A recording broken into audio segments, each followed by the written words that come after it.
কাতারে চলমান অনূর্ধ্ব-17 বিশ্বকাপের দ্বিতীয় রাউন্ড থেকে বিদায় হয়েছে আর্জেন্টিনা।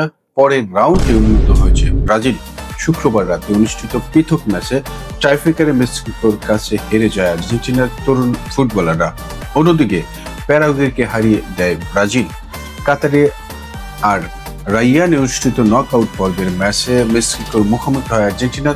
তুমুল প্রতিদ্বন্দ্বিতামূলক ম্যাচটিতে 2-2 গোলে ড্র করে দুই দল। নির্ধারিত 90 মিনিটের খেলা শেষে পরের রাউন্ডের জন্য বিজয়ী নির্ধারণে খেলা গড়ায় টাইব্রেকারে। সেখানেই বাজিমাত করে মেক্সিকো।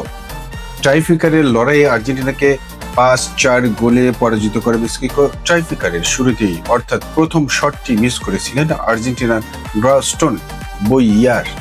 অন্যদিকে মেক্সিকোর কেউ স্পট কিক মিস করেননি। টাইব্রেকারের আগে নির্ধারিত সময়ে ম্যাচ ছিল 2-2 গোলের সমতা। 9 মিনিটে রামিরো তুলিয়ানের গোলে এগিয়ে যায় আর্জেন্টিনা। 46 মিনিটে সেই গোল পরিশোধ করে দেয় মেক্সিকোর লুইস গাম্বা। 58তম মিনিটে তিনি করেন নিজের এবং দলের দ্বিতীয় গোল। 87 মিনিটে ফার্নান্দো কোস্টারের গোলে সমতায় ফিরে ম্যাচকে টাইব্রেকারে নিলেও লাভ হয়নি আর্জেন্টিনার। রায়ানে অনুষ্ঠিত অন্য ম্যাচে প্যারাগুয়ের মুখোমুখি হয়েছিল ব্রাজিল। এই ম্যাচের নির্ধারিত সময় ছিল গোলশূন্য ড্র। যদিও ম্যাচের 8তম মিনিটে 10 জনের দলে পরিণত হয়েছিল ব্রাজিল। ওই সময় ভিক্টর হুগো লাল কার্ড দেখে মাঠ থেকে বহিষ্কার হন।